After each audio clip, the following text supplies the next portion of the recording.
Dalam hidup kita ini jangan ada terlibat kerjasama kita dengan pihak syaitan. Tapi ada juga yang cuba berdalih, saya tak main ustaz, tapi saya berkawan dengan jin. Jin bisa kana minal jinni.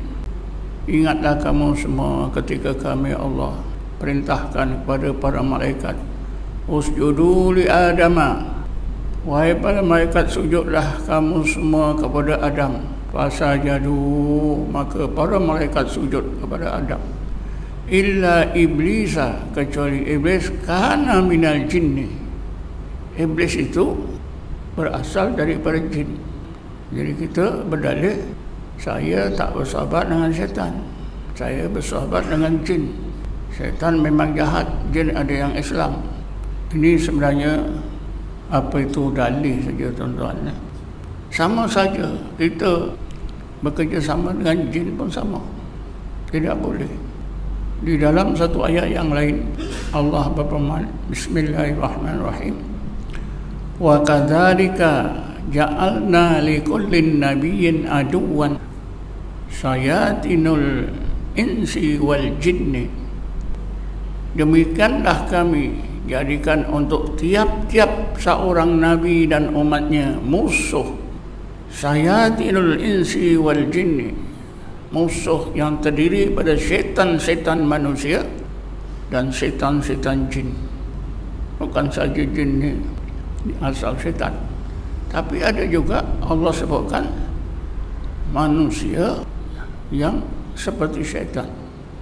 Ya ini Allah ingatkan kita, ya, musuh kita apa dia? Syayatinul insi, syaitan-syaitan yang terdiri, yang berasal dari manusia, wal jinni, yang berasal dari jin. Sebab itulah kita jangan cuba berdalih.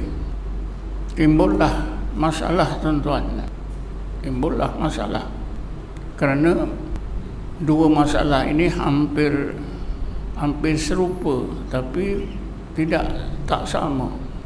Pertama, bersahabat dengan jin dan syaitan.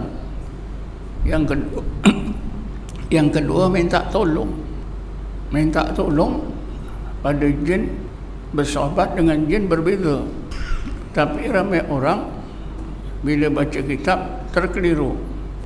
Saya baca kitab, dalam kitab itu kita boleh minta tolong pada jin. Memang tuan-tuan dalam setengah kitab diterangkan apa hukum minta tolong pada jin. Jin ini jin Islam lah.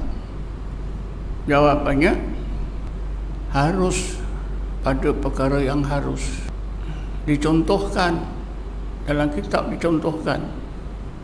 Misalnya bila kita ni jatuh di gaung yang dalam, curam, memang tak ada harapan untuk naik, dan kita tahu di lembah itu, gaung itu ada jin yang kuat boleh angkat kita naik ke atas. Ini bukan contoh saya, dicontohkan dalam setengah kitab. Maka kita boleh cakap, wahai jin yang duduk di lembah ini, tolonglah angkat aku ke atas. Itu saja. Tetapi tuan-tuan, itu pun setakat itu saja, dan ada sampingannya yang membahayakan. Jin-jin yang kita minta tolong tadi, dia akan segera menipu kita, jadikan kita mangsa. Kita tak sedar semua pertolongan kebaikan yang dibuat itu adalah tipu daya belaka. Contohnya tuan-tuan, ini contoh betul berlaku. Seorang perempuan dari Malaysia, dia pergi umrah. Memang dia bercita-cita ketika tawaf dia nak mencium Hajar Aswad. Dia buat tawaf berapa kali tak boleh juga. Tiba-tiba percubaan yang terakhir itu, makcik ini ada seorang badan besar, berjubah putih, lambai-lambai dia. Orang ini berdiri dekat Hajar Aswad, dan makcik ini pun nampak ada ruang jalan pergi ke Hajar Aswad. Makcik ini berlari dan dapat mencium. Tapi tuan-tuan, Bila makcik ni balik ke penginapannya, kebetulan beliau balik, kawan-kawan belum balik. Orang yang membantu tadi datang bagi tahu, saya lah yang menolong makcik tadi. Saya ini wali Allah. Lepas tu hilang. Bila makcik ni balik sampai di Malaysia ini, syaitan ini tuan-tuan datang lagi. Dia tahu kau ni hidup susah, kau selalu didengki orang, aku nak tolong. Akhirnya pendek cerita tuan-tuan, makcik ini jadi seorang pawang terkenal. Boleh ngobat apa saja, penyakit sembuh. Tapi oleh kerana syaitan ni duduk tanah Arab, bahasa Melayunya susah sikit. Lalu makcik ini cari ustaz yang pandai bahasa Arab.